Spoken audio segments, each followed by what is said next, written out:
So this happened, what was today? 2 days ago. President Trump. This really caught my eye. And, you know, I've got a special place in my heart and soul for Native American Indians. They don't have to be American, the whole Native American crap, but Indians, indigenous people. And when I first started talking with Fred the Indian, my guy, you know, he wasn't too, you know, sure about Trump. And I tried to explain to him that, like, he would send me some things, and they would be from, like, these super liberal leftist sites that just make these outrageous claims. You know, president did this, he did that. None of it's true. So I went back and said, all right, I said, send me what stuff that you think that's, you know, true about him. So he sent me stuff, and I went through the list, pretty much debunk, debunk, debunk, debunk, you know, and said, you know, it's fake. It's just all fake news. I said, that's not what he, you know, I said, you're going to have to trust me on this. But Donald Trump is a good man, and he's going to fix things.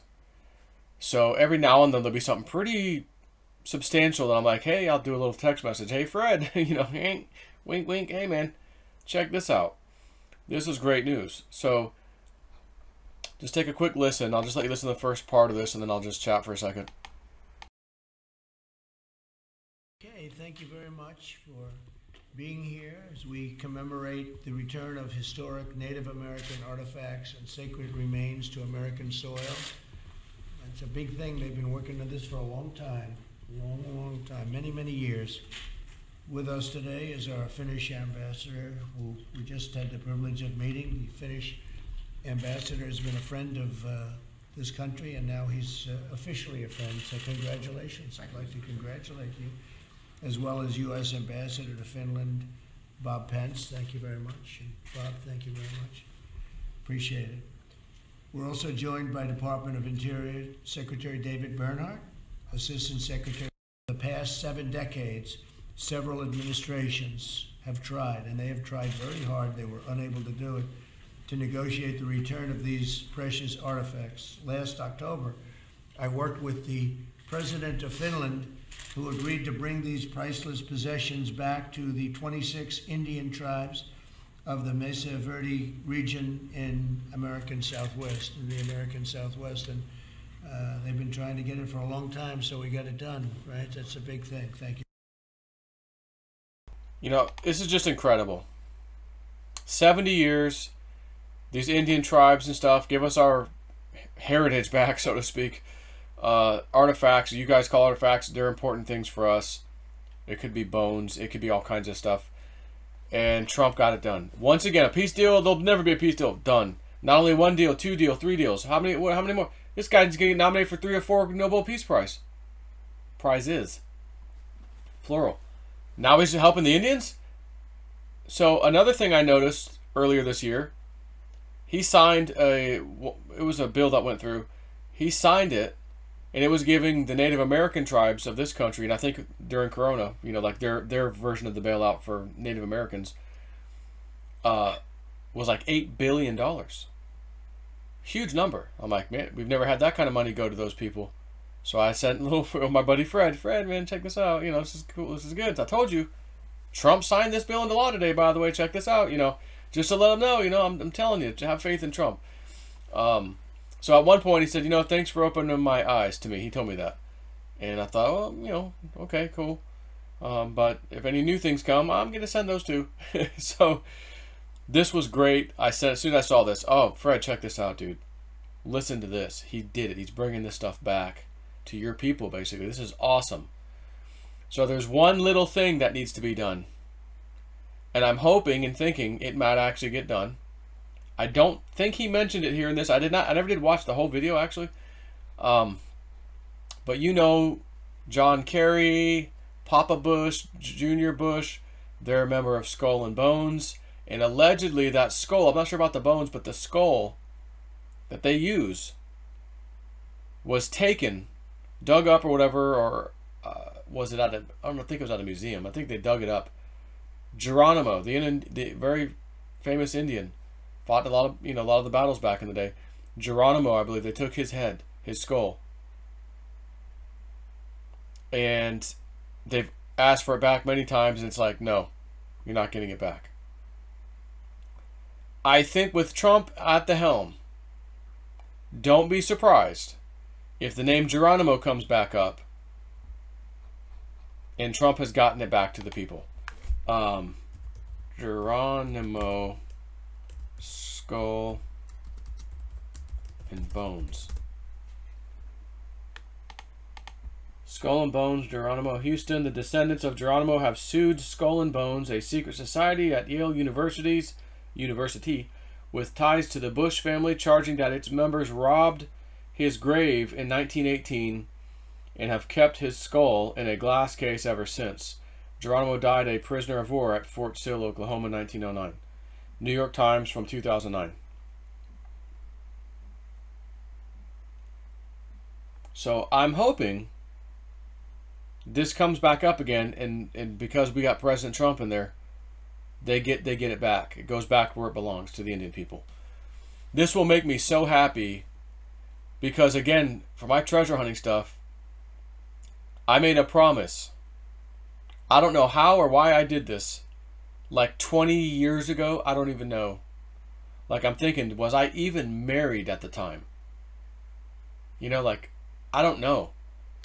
But I'm watching one of these shows on TV about the Indians being abused, enslaved, and treasure, stealing their gold, all this stuff out of the mountain. You know, they're always fighting for their land. All they don't want to do is just be left alone. Let us live off the land. They can't. Someone's always coming in, enslaving them, forcing them to dig into the mountain or going to the sacred tunnels that they had and dig gold out. You know, it's the same story. Bloodshed, tears, you name it. And I thought to myself, I said it right there. I said, man, if I ever had an opportunity or, you know, stumbled on a treasure or something and got a treasure, one of the first things I would be take care of the Indians of these days. They live in such bad conditions. No one really cares about them. A lot of them are on drugs and on alcohol, of course. That's not uncommon when you live, you know, at the lower end of society. Not that they choose to live like that. They don't want to live like that. But that's how it's always been for them. Being abused one way or the other, kicked off their land. We're going to put you on a reservation. Here's your land now. You know. And I said, I would just do that. So I was never a treasure hunter.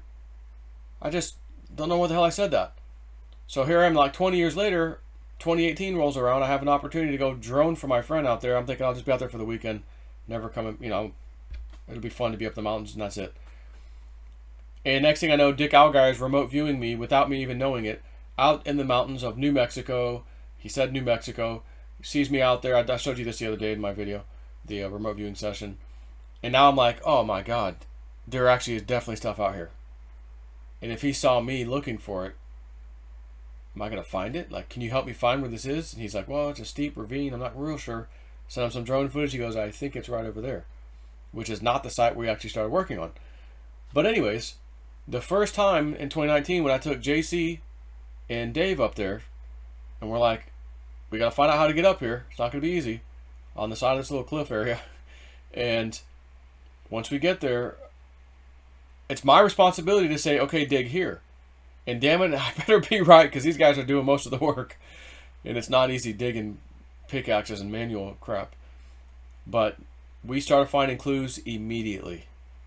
And then we dug down and found even more clues. Somebody was here. Something is covered up and hidden. Keep going. So when we first stepped foot in that area, we said, like, okay, this is the spot. I remember hearing that thought come back in. Don't forget the promise you made to the Indians. And it wasn't like, oh yeah, shoot, now I'm going to have to fill that. I'm going to have to give some of this treasure away if we find it. Oh no. It wasn't that. It was, I remember. I've never forgotten. You know, thanks for the reminder if that was me or something else telling me the reminder. You know, I thought it was me. I didn't forget. And I guarantee you, I will make good on my promise. And it's been nothing but clue after clue, nudge after nudge from Spirit, pushing us right along. Keep going, boys. We're going to slow you down because you can't have it yet. There's some things on planet Earth that need to happen first that we didn't understand at the time, but we felt it and we knew it. And then we started really seeing what's going on with Trump and everything. We were like, it's like he's got to defeat the deep state. Like this deep state apparatus, the whole thing just has to really be dealt with before we can actually succeed.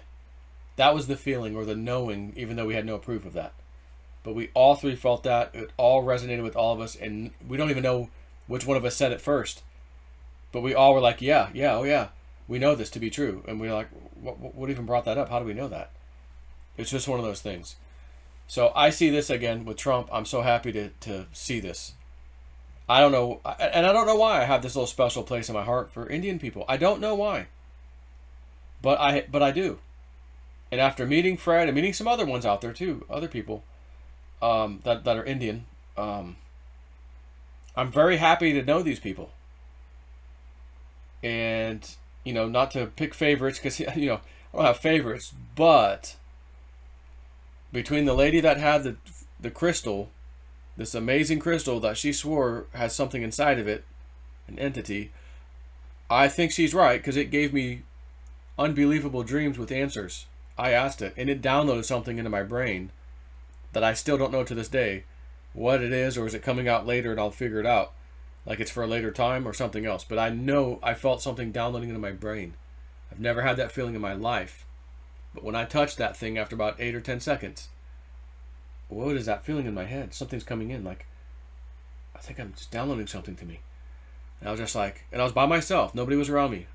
I'm like, okay, I think I need to ask it a question. Now, where the hell would that come from? Who the hell would automatically get the idea with my hands on this thing? I think I need to ask this rock a question. It was after I felt the download. Like I just knew to ask it. So I asked it a personal question about my family. I got an amazing dream with the answer the very night. Whoa, mind blown. Okay, but hold on. Let me ask it a second time. Hey, so-and-so, can we see that stone again tonight? Yeah, sure. Okay. Second time. Stupid question, just scientific purposes for here. I had to know, is this thing a coincidence, or, you know, am I going to get 2 in a row? So I asked it just this dumb old question. It gave me the answer in a dream that night. And I don't remember what that one was. Probably because it was not important at all. But I absolutely remember the first one today. I could recite it to you word for word, as I did the first time it ever happened to me. And then the third time, when I had my experience of a spiritual encounter on the site with my wife, I asked her, the lady that had the stone, can we see it one more time? Because I just got the hell scared out of me up here. And I don't know if I disrespected something or it was presenting itself to me. And I don't want to disrespect anything. I'll stop everything if I'm finding out that I'm disrespecting something. But it scared the hell out of us. Me and my wife ran out of there. And you can't really run out of this place. You'll get hurt. So we're like sliding, and like, it was scary. But I asked her, what do you think this meant? She said to me, if what you just described to me happened, it is a very rare thing for anybody, even us Native Americans, whatever. That is an honorable thing. And I'm like, you sure? She's like, yeah. So then I asked Fred, told him the same thing. He said the same exact thing. These are two people that don't know each other, by the way, and are different tribes. Lakota, Navajo. He says the same thing. Still not 100% sure. I need to see this crystal stone you have, because that thing will give me the answer. Like, it'll shut me up. So I ask it, what was that about? Did I disrespect something? Should I have been scared? Should we run off? You know. And without, again, I could cite word for word the very first time I told this story right now, because I'll never forget that. I'm not going to. It gave me the dream. You had nothing to be worried about. You got scared for nothing. Embrace what happened to you. It was an honorable thing. I couldn't believe it. So I'm going to tell you something else. I may have said this before. I think I might have. Maybe once. When I got back home with Evelyn, little baby Ian was conceived out there in the special mountain area, you know, the whole area, which is interesting. Very spiritual place. Once we got home, it was a few weeks later, after we got home, I'm walking out to the man cave to go do a YouTube video. When I used to typically do them out there, now I do it in my closet.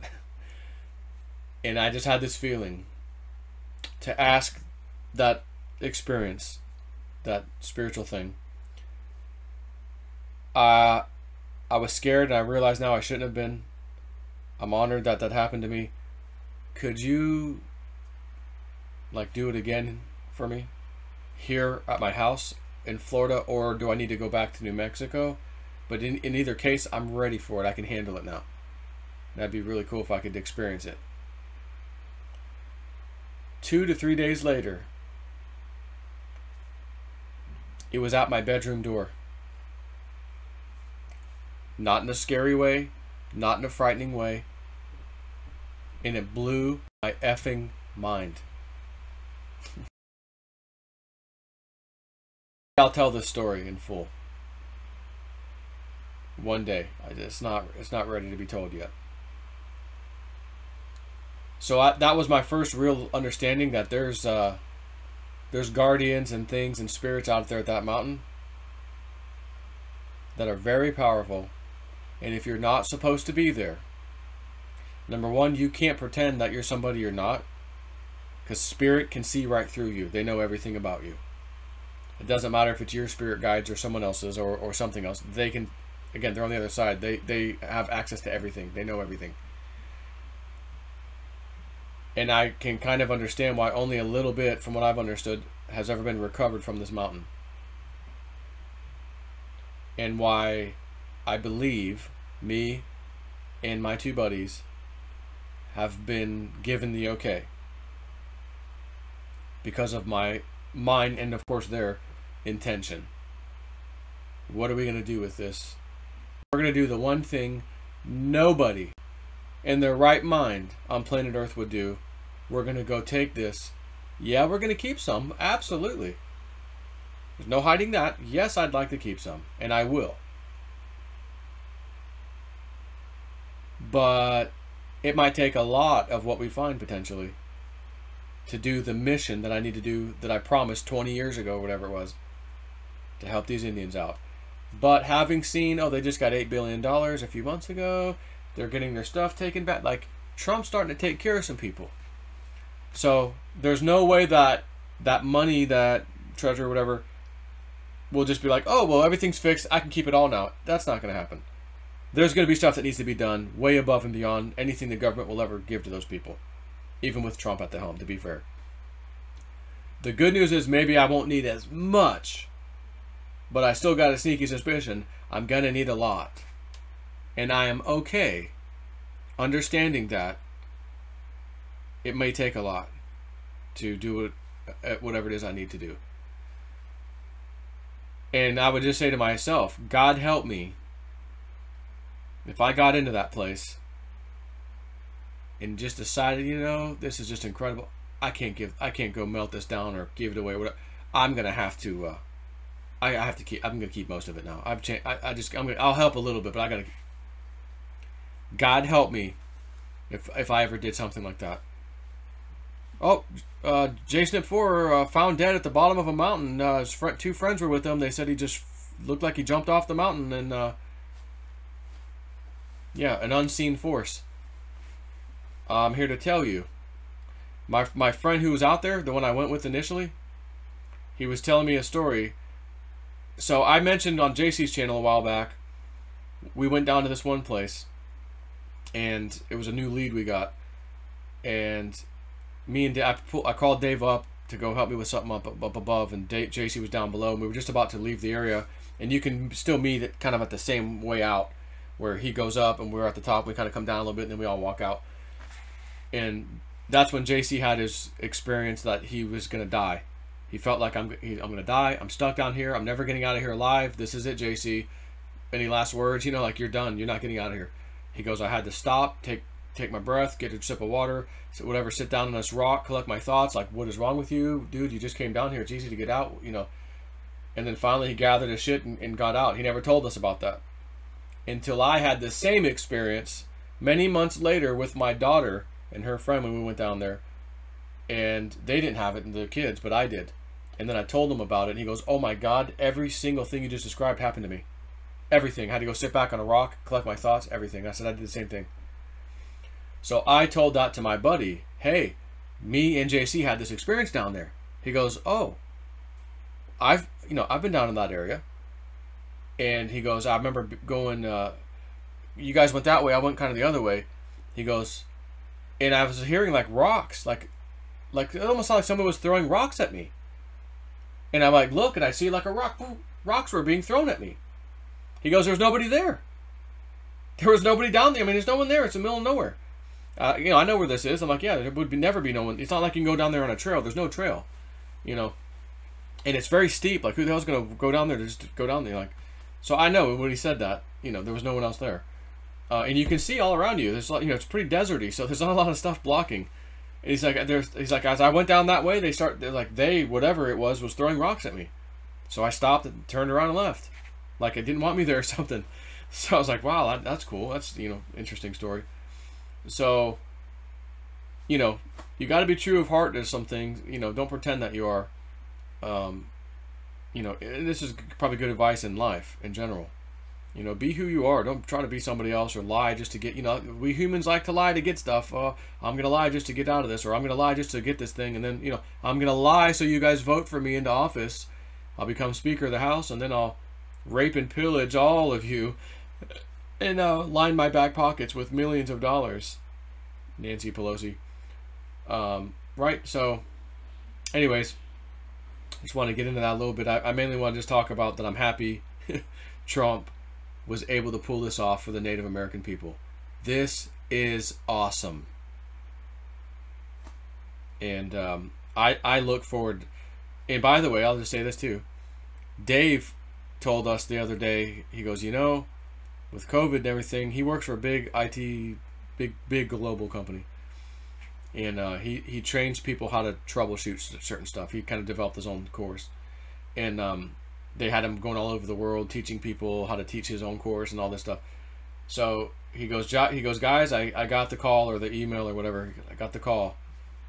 Early retirement options available for me. And I could be done by the end of this year. Gone. Retirement. Everything good to go. Never have to work again. Where I can focus on my own spiritual growth. Things like that. And I'm like, and maybe old Dave be a little more full-time treasure hunting with the old Jay Snip. He goes, yeah, in that too. So I got a sneaky suspicion me and Dave are going to be maybe going out there. I always say I like to go a couple times a year, but maybe I got a feeling me and Dave are going to be heading out there maybe more than the norm at some point. I just kind of see that happening where it just, he lives in America, I live in America, we both can leave when we need to. Let's go. JC, on the other hand, he can leave when he needs to for the most part, but he's locked down right now in Canada. So who knows about that, what his deal is. But I definitely look forward to going back. I can't wait. But at the same time, like I as much as I'm impatient, who wouldn't be? You know what I mean? Like who the hell wouldn't be if you were me right now? Because I've learned all this stuff in recent times and understood things. Oh, we gotta wait for that. Slow down. Things have to happen. Okay. Like, yeah, I'm really anxious, but it's not like bothering me like it did anxious. Or come on, I want to go. Maybe I'll go in the summer. I don't care if it's hot. No. Chill, relax. It'll happen when it's supposed to. And I'm telling you now, I think it's going to be next year, earlier part of the year. I'm hoping. I'm pretty sure. I think we're going to be able to do this. And I cannot wait to get back there. I got a few more little tools to make things easier. Because there's this one triangle rock. It's time to find out if it's covering a hole. And I'm here to tell you, if I was a betting man, and I am, in this case, I would bet it's covering something. And we're going to find out at some point. I did have a reading with Desiree very recently, and she kind of confirmed, like, yeah, you could go where you're going now, continue, because she goes, you're right there where you've been digging. You are really close, but you could also go to that other side. She goes, it's kind of like this. I feel like if you go to the Triangle Rock, it's a tunnel that goes down. It's like, it was almost like a shortcut. Just go right in, and oh, you're like in the main area. Oh crap, there's, here's stuff, She goes, if you go the way you were going, it's almost like there'll be kind of oh, there's like a thing on the way down. Oh, here's another thing on the way down. So like if you go straight for the quick one, you might miss a few of the things on the way down if you went the other way. But they both ultimately lead down there. And I thought, okay, that's interesting. So I just like try to think sometimes, like, I've never done anything like really like this. I mean, I did it basically 2019. That was it. We went like 4 different times, but we only got stuff done. Actually, real like work twice. Out of that time, the third time was because my knees were all messed up, and we just enjoyed a little vacation time down there, and that was it. So I just imagine myself like, dude, just imagine you finally go into this place. Maybe that Triangle Rock or whatever. You go in, you're going down, and you finally get down there, and you're like, oh my god, I'm inside. I'm inside this thing, this mountain that's been sealed up. From anywhere that was able to get in, it's all been sealed, and I found one of the ways in. I'm in the network, the tunnel network. And let me go, oh, looks like an opening in there, let me go over there. And then I'm just standing before, I don't know, dead bodies, artifacts scattered with dead bodies, gold, Spanish stuff, some other really interesting artifacts that some of the psychics told me I might come across that are very important. I'm like, could you imagine walking into something like that? One minute you're outside, the guy you always were, thinking there might be something in here, just having fun. It's beautiful up in the mountain, and if nothing ever comes of this, fine, because this is fun. Freaking awesome up here. It's beautiful. It's just awesome being with my buddies up there. It's cool. And then moments later, oh my God, we got in and we just walked into a vault, so to speak. An ancient vault with stuff everywhere. Could you just imagine the feeling and the thoughts and the adrenaline and punch me in the face. Is this real? Should I touch something? Do I not want to touch it? Like, I wouldn't touch a thing. I'd probably sit right down, say like a little, and I've knows, I know I'll say something to the dead souls that had lost their lives in there. About respecting the mountain, the respect of the sacred spot, respect of the shaman that used to be down there, the respect of these people that died down there. I'm not going to come in and take anything. I'm going to come in and do that first. Proper respect. I'm going to leave an offering right inside there for you. I'm going to say something to help release you some of the lost souls down there. Even though Fred, we went there in March and kind of did that, I still, out of respect, will do it again with myself down there. Maybe my buddies will be with me. I don't know. I don't know that all of us would want to be inside at the same time. If something happens, we got to have somebody outside. But anyway, so I'm trying to get myself in that mindset that's going to be not only a possibility, it's probably going to happen. And just imagine the feeling, the excitement, the ancient history, artifacts, stuff, old Spanish gold bars and whatever's in there. Could you imagine just walking in and just seeing that? I don't know. So, I thought this was going to be a 10-minute video. Sorry about that. Take it easy.